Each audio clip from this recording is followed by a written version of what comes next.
Hello, everyone. If you could just give us 1 minute to get started. There we go. Hi, everyone. Welcome back to another episode of Cooking Connected with Cooking Matters and the U of M Extension. Hi, Sajwa. Hi. Awesome. So last week, if you were able to join us, we made veggie and rice stir fry. It turned out really great. We posted that up on our Facebook page, so please go to our Facebook and check it out. We are so grateful for all of you watching today. Thank you so much for subscribing and all of the support that we've been getting from you. Thank you again for watching. So as you may know, a normal Cooking Matters class is a nutrition-based 6-week class that goes on once a week for 2 hours. Classes feature a culinary instructor and a nutrition educator. So today I will be working as the nutrition educator and Sajwa will be our chef. And we are going to work together today to do a cooking demonstration as well as a nutrition lesson, just like we would do in a normal Cooking Matters class. As always, we're working to connect with our community over a delicious meal.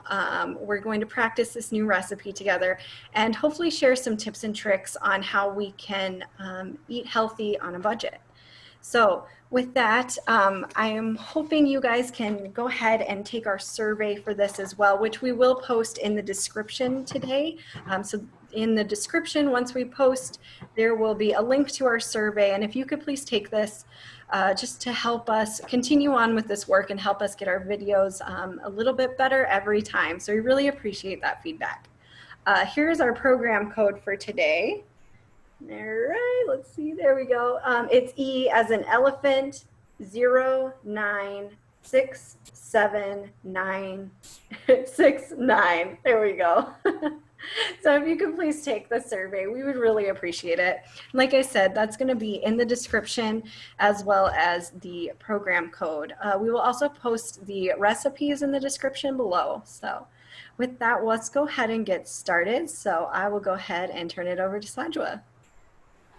All right. Hi, everyone. Welcome back to another episode of Cooking Connected. So today I'll be our chef, and today we're going to be going through 2 recipes. I'm going to be demonstrating one, and then we're just going to do a quick review of another. So the recipe I'll be demonstrating today is going to be the hearty egg burritos. You guys go ahead and click on the link so you can follow along the recipe with me and we can cook together. My favorite part about this recipe, let's see, I think it's maybe the variety, being able to add so many different kinds of vegetables depending on what you have on hand. And I like that it's a really great meal prep option. What's your favorite part, Jordan? I really also enjoyed the meal prep option for this. It's really nice because with this recipe, you can actually freeze the burritos once you make them. And then you can just reheat them in the microwave and then eat off of them for the rest of the week. So I really love that option. Awesome. Yeah, we're going to be talking a little bit more about that later. So before we start any cooking at all, the first thing we're going to want to do is actually sanitize our space. I've already sanitized my cooking space and wiped everything down, so I'm pretty much ready to go. The second step to cooking any recipe is washing your hands. I wash my hands. You're going to make sure you get in between your fingers, underneath the nails, around the wrists. And you're going to want to wash your hands for 20 seconds or as long as it takes to sing the ABC song. So if you have kids that are washing their hands, remind them to practice their ABCs at this point. That's a really great time to really make sure you're getting your hands washed. So let me just change my angle really quick and then we're going to get started with the recipe. Okay, getting my chef's view together. And as the angle is slowly revealing, I have my mise en place done. So in other words, I have my mess in place. Mise en place, again, is just a French term that means putting your mess in place, having everything organized and set up so that when you get ready to do a recipe, if it's a new recipe, an old recipe, it doesn't matter. You can just go straight through your recipe and you don't have to worry about grabbing things, being in and out of the cupboard. So that's just a good thing to keep in mind. So step 1 of our recipe says, rinse your green onions, bell peppers, and then peel your garlic clove. Now, I've already rinsed all of my vegetables. That's another key component to mise en place. So I've already rinsed everything and got it set up. I'm going to move on to actually slicing my green onions. So I've got my green onions here. I did a little prep work before, so this guy's a little short. And when I slice my onions, I'm going to want to make sure that I'm practicing good knife skills by holding the knife right here at the bottom part of the blade and making sure you have a good grip there. Wrapping your fingers around the edge there like so. And then I'm making a claw with my other hand to help me hold on to my vegetables. And as you cut, be sure to move your fingers back because you don't want to cut yourself. Another great component to mise en place, which is actually a French term, which means setup. We like to joke at Cooking Matters, it's having your mess in place. We also have, in addition to having our vegetables rinsed, we also rinse the top of our cans. So today we are going to be using some beans. If you are using any type of canned beans, just make sure you rinse the top of your cans as well. Yes, thank you for that, Jordan. So I've already wiped and done my mise en place here. I'm just going to run right through this recipe.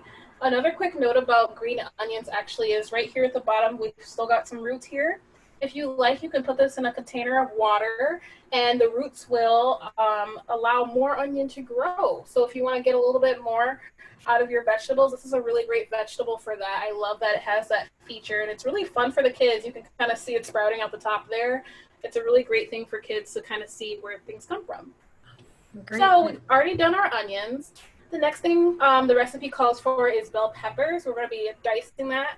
Now, today I didn't have a bell pepper on me, so I'm just going to go ahead and use my mixed vegetables here. Got my veggies here, and this is a frozen option. So again, this recipe is really great for incorporating all types of veggies in there. Let's move on to our garlic. Now, last week we reviewed peeling the garlic, and a really great tip for doing that. So what you're going to want to do is take your knife and put it on top of your garlic and then use the palm of your hand and just smash that down. And that's one way to help make peeling the garlic easier. Another option that I think would be great for if you have any kids, or I know one of our participants mentioned that she had been trying to do this garlic peeling trick and ended up cutting herself. So, you know, when you do this, make sure you have the blade away from you. But you could also use a smaller cutting board. I have one here. And I'm just going to put that on top of my garlic, and you're going to hear the crunch. There we go. And that way it makes peeling a lot easier. I don't know if you guys can see that. Put little cutting board away. So I'm going to just peel off these scraps. And now, unlike the green onion, this one's not going to regenerate itself, as we all know. But I love saving scraps like this from onion, garlic, or little bits and pieces, and putting them in my veggie broth bag. That's right, you guys. We're back again with another veggie broth bag edition. So I'm going to just toss these peelings in here. And this is a really great option for making broth later on. I know right now, broth is actually hard to find in the stores, so that's a really great way to get your own vegetable broth. Make it yourself, involve the kids. It's just a really fun addition to your cooking. Yeah. Now, I'm going to go ahead and start slicing my garlic. Broth is also can be really expensive. It's just kind of something that you can make at home, so save a little bit of money. You throw that bag of scraps in the freezer, and then once it's full, you actually boil that for a little while. There's lots of recipes online on how you can do that using chicken bones, using different types of vegetable scraps as well. So you can make your own chicken broth or vegetable broth, with whichever you prefer. Thanks for that, Jordan. So now what I'm doing is I'm actually going to be mincing my garlic. As the saying goes, the smaller that you cut your garlic, the more flavor is released. So just keep that in mind. A big chunk like this, still tasty, still yummy. I'm a big garlic fan. But if you cut it smaller, you're going to be able to release a bit more of that garlic. I go ahead and I pull my garlic together into a nice tiny pile. And then I use the edge of my blade and I just hold that there and pivot around while cutting and chopping and just regrouping. And the more and more you do that, the smaller and smaller it's going to get, the better and better your mince. That's right. And if you don't have fresh garlic on hand, you can actually use a garlic powder as well. We try to stay away from garlic salts just because they do have that added sodium in there, but adding a garlic powder is a great way to still get that garlic taste, even if you don't have the fresh garlic on hand. They do also have a pre-minced option. It does tend to be a little more expensive because remember, if something's already done for you, you're typically paying somebody else to do that work. So the pre-minced option is more expensive, but it is more convenient. Yes, I'm really glad you brought that up, Jordan, because speaking of having the work done, I have my cheese here. The next step of this is actually to grate our cheese, and I'm using cheese that's already been grated. This is just what I already had on hand right now. But you might want to consider buying cheese that's block cheese, and you can grate it yourself. And again, it's a compare the prices because sometimes there can be sales, of course, and if there's a better deal, take it. But you know, using that block cheese is a fun way to get more engaged in the kitchen. Maybe have children grate the cheese, and yeah, you can save quite a bit. Look at those unit prices. So the next thing I want to do is I want to cut up my cilantro. So I've just taken the cilantro off of the stem, broken off, and then I like to put mine together into a little pile like so. Practicing my knife skills here. And watch your fingers, and we're just gonna chop that down to smaller pieces. Maybe a little mince would be nice here too. So this is actually an optional ingredient in this recipe. I don't know if many of you know this, but not everybody has the enzyme to properly taste cilantro. So some people, when they taste cilantro, it tastes like soap. I am unfortunately one of those people, so I would leave the cilantro out.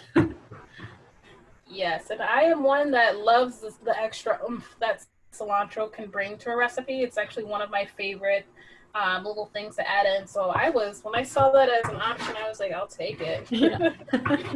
So I got my cilantro all minced up there. Oops. Wow, I'm just a mess. That's all right, though. It's all going to get mixed together anyway. So now that I've done my cilantro, the next thing I want to do is I'm going to get this out of my eggs. It's a cilantro spill, you guys. There we go. I'm going to go ahead and crack my eggs. I'm going to do this before I move to the stove, just because I like to have all of my not hot stuff done before I move to the hot stuff over there and I switch my view, and it can be a little disorienting for me switching back and forth. So I'm just going to go ahead and do that now. Let me get my bowl. So today we are actually going to be using those frozen vegetables that Sajua has there. You can use a lot of different vegetables on hand. Some of our viewers have said mushrooms are a great option, asparagus, which is in season right now. Minnesota farmers markets are just starting to open up, so take advantage and go get some fresh vegetables for your hearty egg burritos. I got a shell in there. I'm always one to get shells in there, so I'm not even surprised. But good thing it's like a bigger one and not one of the smaller ones, because those are a little bit easier to get out for me. Yeah. Great tip for you, some of those. If you are getting some smaller shells into your eggs, you can actually use one of the bigger eggshells, and the small eggshell will actually gravitate towards that eggshell, the other one that you have in your hand.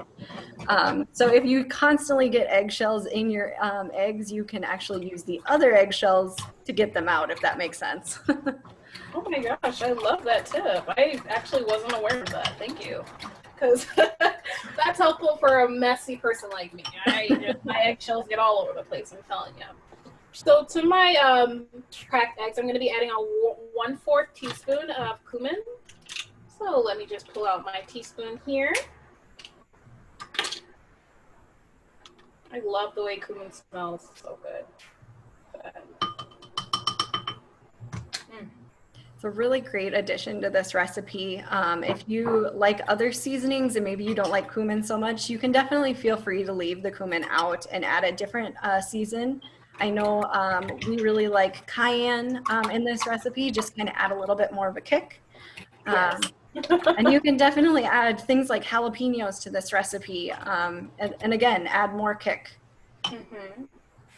Okie doke. So let's move my view over to the stove. All right, let's get that going. There, you guys can see us now. Looking good.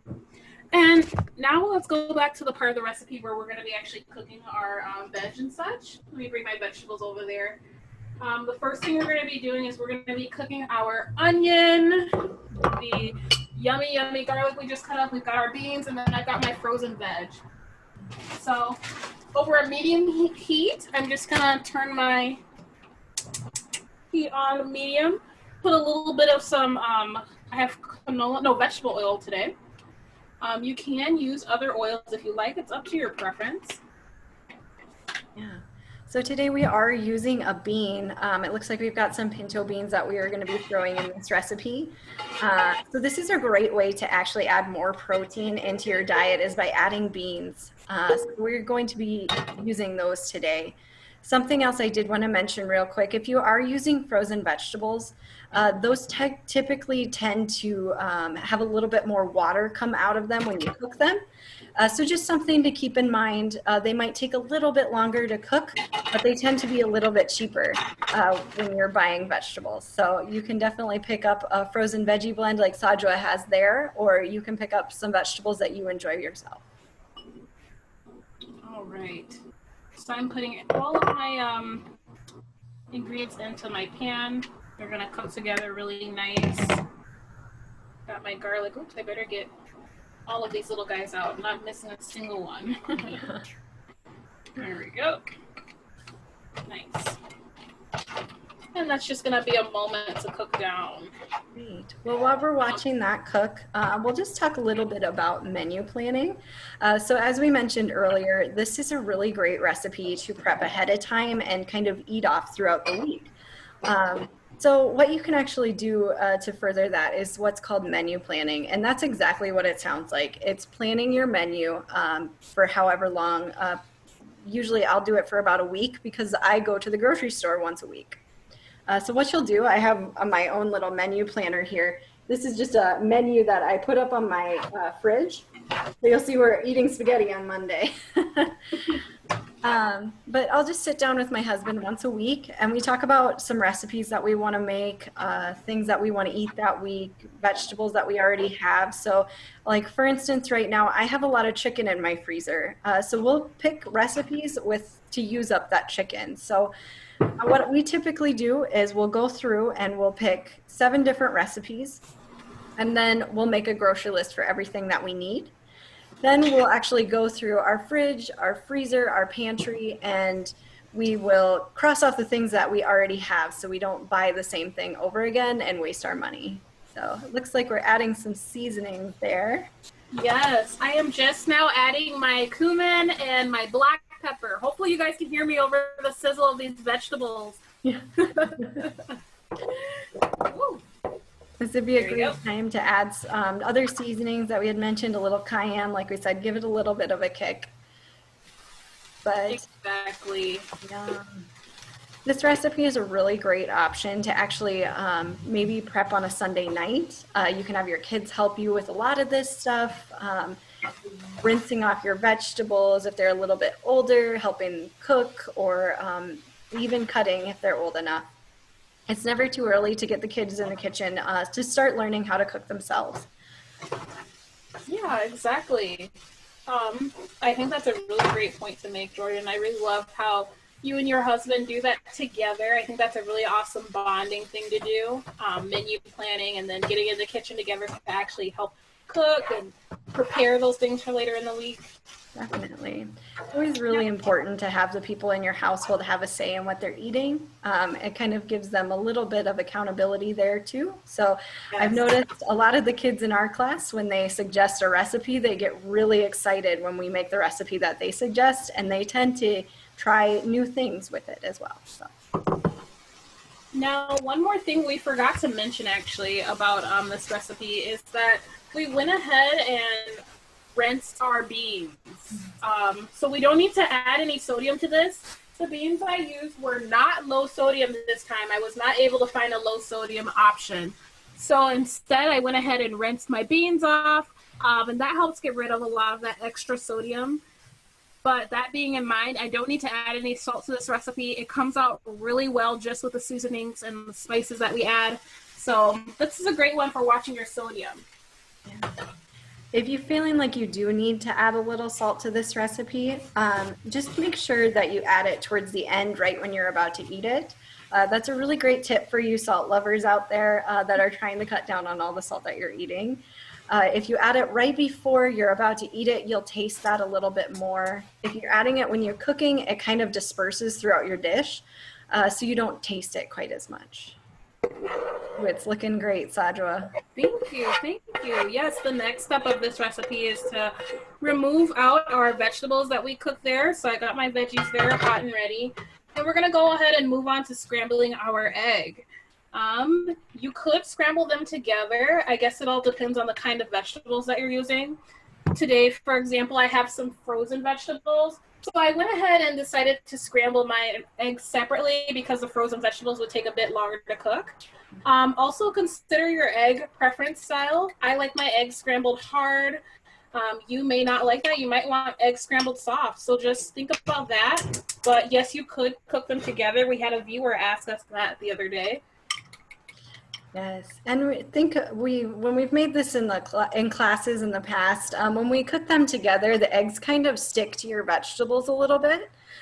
So if you'd actually like some separation there between your eggs and your vegetables, that's something else to consider. Just go ahead and cook them separately. But it's always nice. I know I like making meals that is just in one pan, less cleanup, I always think. So, whatever works best for you. Yes, exactly. Yeah. So I'm scrambling my egg here. I've already added cumin to this egg, as you saw earlier. So we're just gonna get this scramble going. Yeah. Another really great thing about this recipe is we are actually using today some whole grain tortillas.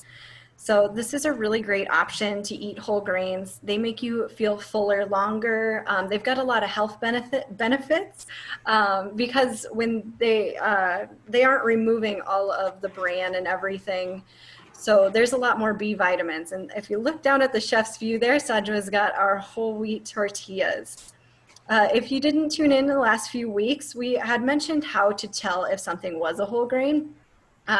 This option, if you actually look in the ingredients list there, Sajwa was pointing at, the first word says 100% whole grain tortilla. So it's we're looking for the word whole in the first word of the ingredients list.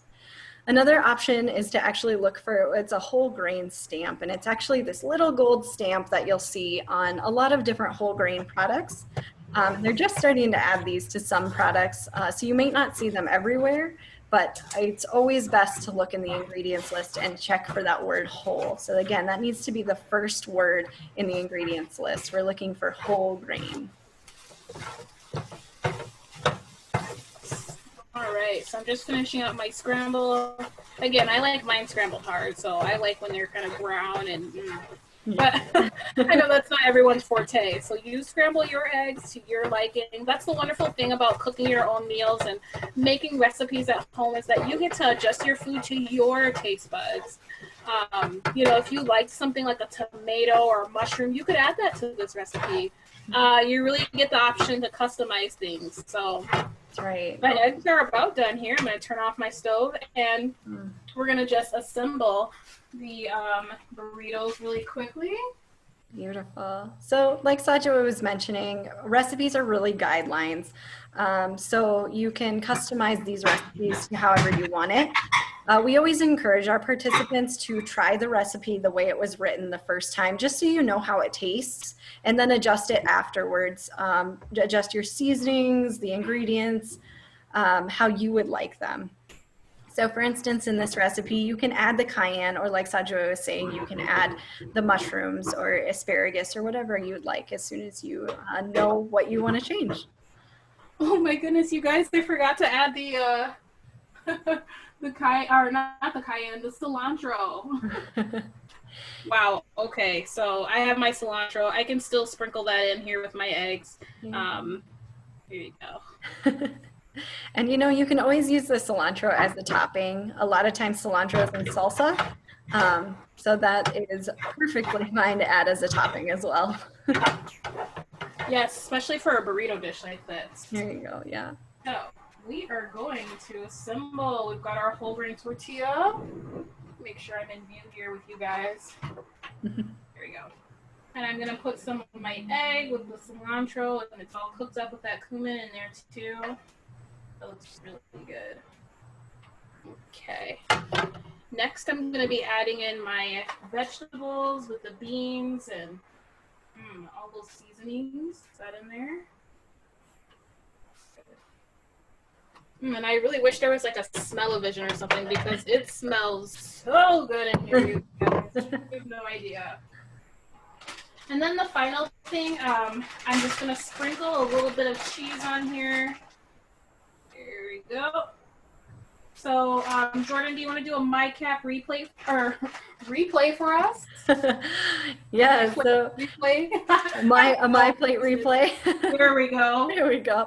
So it looks like we've got a lot of different elements of my plate. We've got our whole grain tortilla, which is our grain. We've got some cheese, which is our dairy. We've got vegetables, and we've also got some protein, which is our egg and our beans today. So we're only just missing a fruit.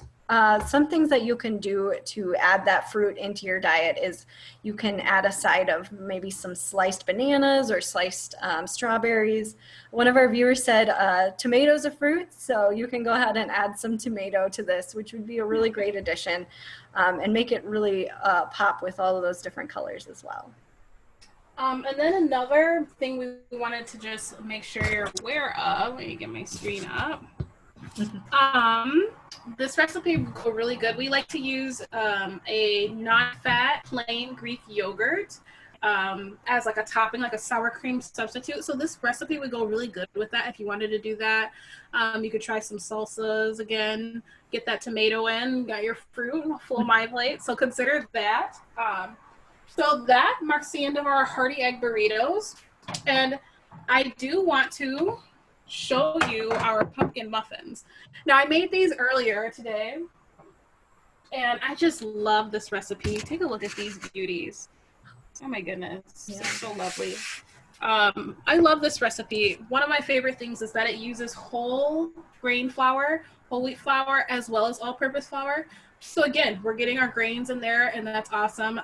We use pumpkin puree. I think that's really cool addition. We also use, get this in view. There you go. We also use the yogurt again. It makes them really nice and moist and they're really tasty. You could add something like raisins or maybe like nuts or chocolate chips sparingly into this recipe. And that's a great way to kind of spice them up and add a little, different element to it. But otherwise, those are our pumpkin muffins. We will be posting the recipe to this also along with the hearty egg burrito.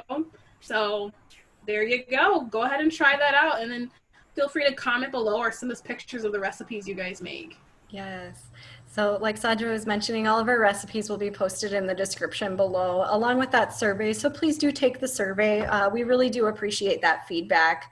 Go ahead and check out our Facebook page for future videos. We have our events up there and we will post some pictures of how all of our Cooking Connecteds turns out. So thank you again for everyone joining us today. We really appreciate all of your support. So we will be back again next week with another Cooking Connected. So we hope you can join us.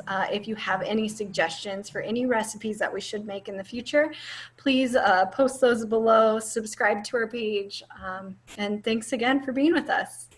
Thanks everybody. Thanks for joining us. See you next week.